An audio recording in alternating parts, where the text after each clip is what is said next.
Hello everyone. व्रत के दिनों में हमें समझ नहीं आता क्या बनाए जो सेहत और स्वाद से भरपूर हो। कई लोग 9 दिन का व्रत रखते हैं और वो अनाज नहीं खाते। उनको ये रहता है कि उपवास के दौरान क्या खाएं। ज़्यादातर लोग साबूदाना की खिचड़ी बनाकर खाते हैं।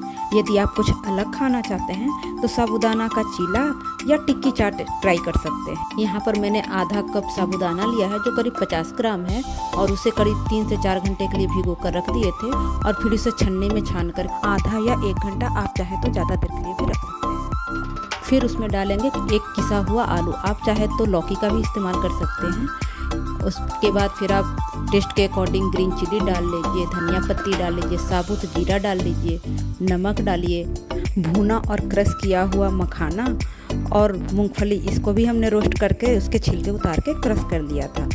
फिर इसमें बाइंडिंग के लिए 2 से 4 चम्मच कुट्टू का आटा डालेंगे और थोड़ा पानी डालकर इन सबको अच्छे से मिला लेंगे। ये ना सिर्फ टेस्टी होते हैं बल्कि इसके खाने के बाद काफ़ी देर तक भूख का एहसास भी नहीं होता है। इसे बनाना बहुत ही आसान है। आप चाहें तो इसका मिश्रण पहले से तैयार करके रख लें, बस सिर्फ नमक नहीं डालें। और हाँ, व्रत में हमेशा सेंधा नमक का ही इस्तेमाल करें। अब एक कढ़ाई या पैन लेंगे और उसमें हम 1 चम्मच घी डालेंगे। फिर उसके ऊपर ये जो हमने मिश्रण तैयार किया था उसे हाथों से डालकर फैलाएंगे और इसे मध्यम आंच पर 3 से 4 मिनट के लिए पकाएंगे। जब ये अच्छे से पक जाएंगे फिर इसे धीरे धीरे करके हम इसको किनारे को छुड़ाते हुए पलट लेंगे। सभी लोग मेरे से पूछते हैं कि आप साबूदाना कैसे भिगोते हैं, तो इसके लिए साबूदाना को आप पहले अच्छे से 2-3 पानी से धो लें और उसे 3 से 4 घंटे के लिए भिगो कर रख दें और फिर छन्नी में छानकर आधा घंटा या 1 घंटे तक आप रख दें उसे। उससे क्या होता है, एक्स्ट्रा पानी निकल जाएगा और साबूदाना बिल्कुल एक एक दाना अलग अलग हो जाएगा। चीला को पलटने के बाद उसके किनारे से 1 चम्मच घी डालेंगे ताकि उसके जो बैक साइड है वो भी अच्छे से पक जाए और फिर इसे दोनों साइड से गोल्डन ब्राउन होने तक पका लेंगे और ये हो गया हमारा चीला रेडी। अब आप उसी कढ़ाई में या पैन में जो भी आप इस्तेमाल कर रहे हैं 2 बड़ा चम्मच घी डालेंगे और तैयार मिश्रण से छोटे छोटे टिक्की के आकार का इसके ऊपर डालेंगे और इसे भी दोनों साइड से गोल्डन ब्राउन होने तक सेक लेंगे। और इसे ज़्यादा मोटा नहीं रखें, इसको सेमी थिक ही रखेंगे और ये दोनों साइड से जब अच्छे से कुरकुरा हो जाए फिर इसे निकाल लेंगे। क्योंकि कुछ डिफरेंट खाना है तो इस टिक्की से मैं इसका चाट बनाऊंगी।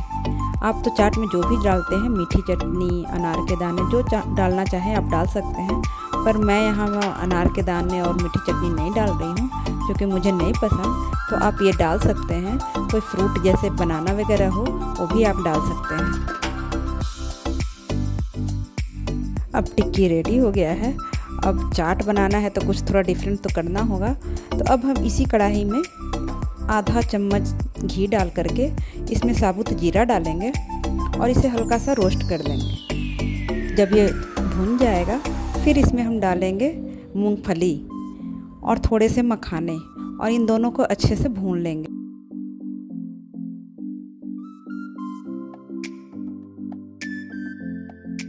जब ये भून जाए तो गैस को बंद कर देंगे।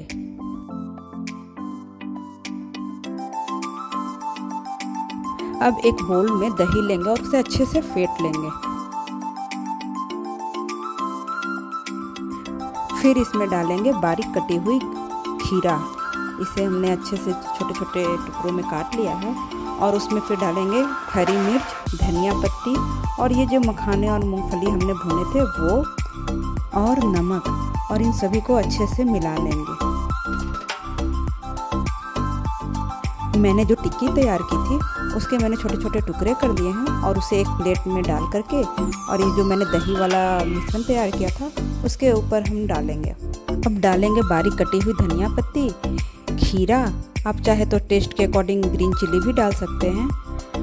आपको मैंने पहले भी कहा था कि आप चाहे तो इसमें मीठी चटनी या बनाना, अनार के दाने, जो चाहें आप डाल सकते हैं, जो आप खाते हैं। और ये हमारा चाट रेडी हो गया है। तो मैंने चीला और चाट दोनों बनाया है, तो आप जो चाहे ट्राई कर सकते हैं और दोनों का मज़ा ले सकते हैं। तो कैसा लगा ज़रूर बताइएगा। Thank you.